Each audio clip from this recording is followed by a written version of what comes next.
শাসক দল যদি কোনো ঘটনার সঙ্গে, শাসক দলের দায়িত্ব মানুষের নিরাপত্তা রক্ষা করা, শান্তি সম্প্রীতি রক্ষা করা।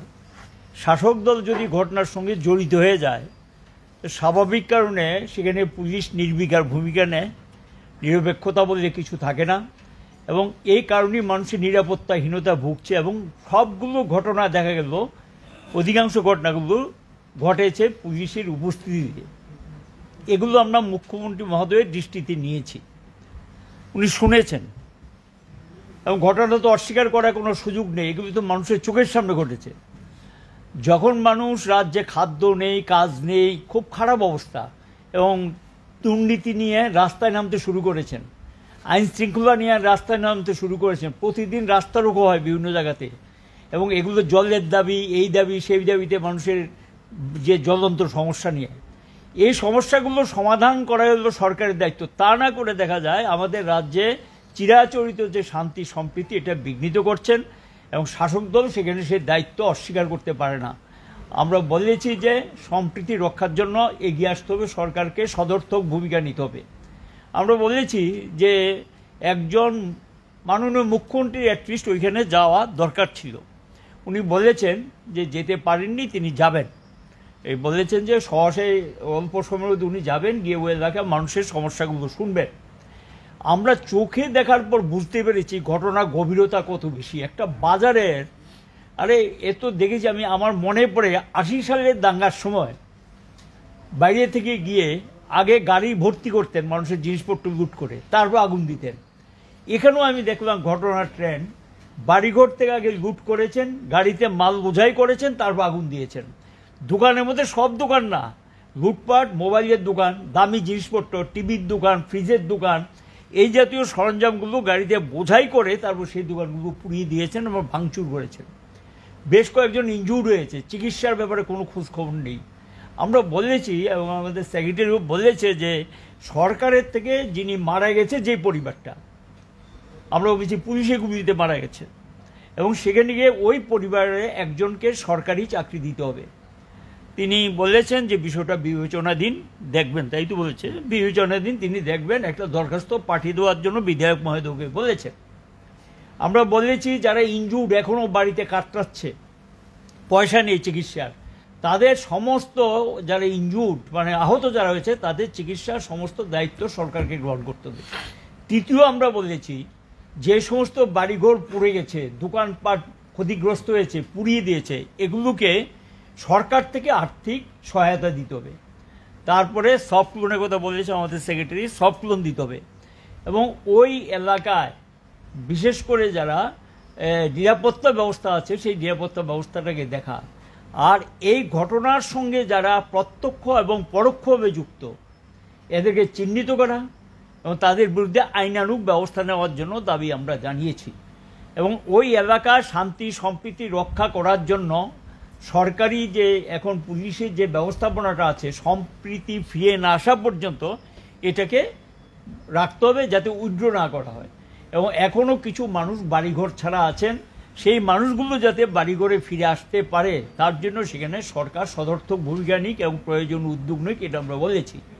আমরা 8 তারিখে ভিজিট করার পরেই আমরা চেষ্টা করেছিলাম মুখ্যমন্ত্রীর সঙ্গে দেখা করা যায় কিনা, তিনি রাজ্যের বাইরে ছিলেন। আমাদের পার্টির সেক্রেটারি যোগাযোগ করার পর আজকে সময় দিয়েছেন, সে অনুযায়ী আমরা দেখা করে কথা বলেছি। এবং এটা তো আপনারা জানেন যে আমাদের পার্টির সেক্রেটারি গিয়েছিলেন সেখানে কদমতলা মানুষের সঙ্গে মিলিত হওয়ার জন্য, কিন্তু 163 ধারার জন্য ধর্মনগর শহর থেকে ফিরে আসতে হয়েছে, দেখা করতে পারেননি।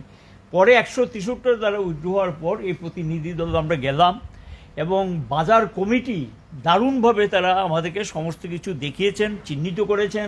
এবং বাজার কমিটির বক্তব্য হলো কখনো কদমতলায় কোনো দিন এখানে হিন্দু মুসলমান সম্মিলিতভাবে আছেন এই জাতীয় ঘটনা তারা ঘটতে দেখেননি, এবং যেটা ঘটেছে সেটা না দেখলেও বোঝা যায়, একেবারে মানে ধ্বংসাত্মক, বাজারটাকে বলা যায় তছনছ করে দিয়েছেন। লুটপাটের একটা আমরা দেখেছি, কিন্তু এই ধরনের লুটপাট অকল্পনীয়, কোনো দোকান ছাড় পায়নি লুটপাট করা, কি হিন্দু কি মুসলমান সমস্ত অংশের দোকানপাটই সেখানে লুটপাট হয়েছে, এবং অগ্নিসংযোগ ইত্যাদি হয়েছে। এই সামগ্রিক এই ঘটনাগুলো যাতে এই রাজ্যে পরপর ঘটনা আপনারা দেখছেন, আর যাতে এই জাতীয় ঘটনার এই রাজ্যে পুনরাবৃত্তি না হয় সরকারকে সেখানে সদর্থক ভূমিকা নিতে হবে, সাম্প্রদায়িক সম্প্রীতি যাতে রক্ষা করা যায়।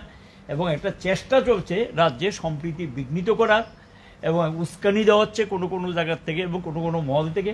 আর রাজ্যের মন্ত্রিসভা মন্ত্রীরা তো শপথ নিয়েছেন, তাদের তো দায়িত্ব আছে, এবং তারা দেখা যায় যে এইখানে গন্ডা ছড়ার ঘটনাও আমরা লক্ষ্য করলাম।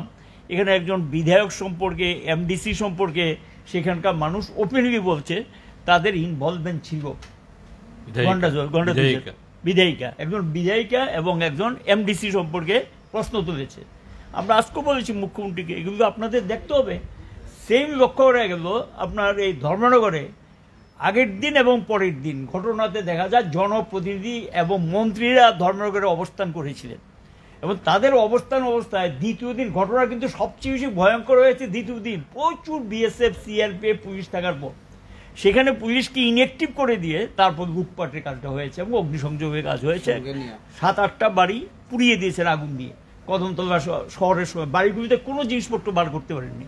এই হলো কি অবস্থা।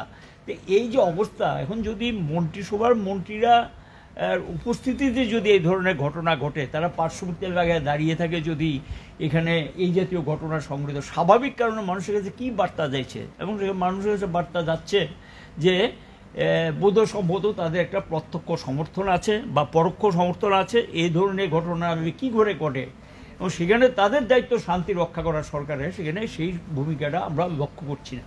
কাজে আমরা রাজ্যবাসীর কাছে আমরা দেখেছি বিভিন্ন উস্কানি, বিভিন্ন কিছুর মধ্যে দাঁড়িয়েও রাজ্যবাসী এরা এখানকে শান্তি সম্প্রীতি, আমাদের যে ঐতিহ্য, এটা রক্ষা করার জন্য উদ্যোগ করছেন। এখানকার শান্তিকামী মানুষ আমরা সেদিন যাওয়ার পর প্রত্যেকেই বলেছে না, আমরা একসঙ্গে আছি, একসঙ্গে থাকবো, একসঙ্গে আমাদের বসবাস করতে হবে।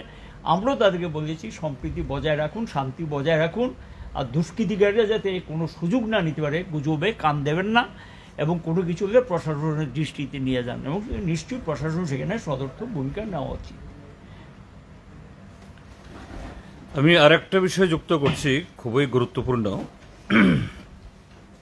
আপনাদের বিভিন্ন চ্যানেলে একটা মিনিট, আমি পেকুছড়া ঘটনাটা আশ্চর্যজনক ঘটনা, আপনার গেলে বুঝতে পারতেন।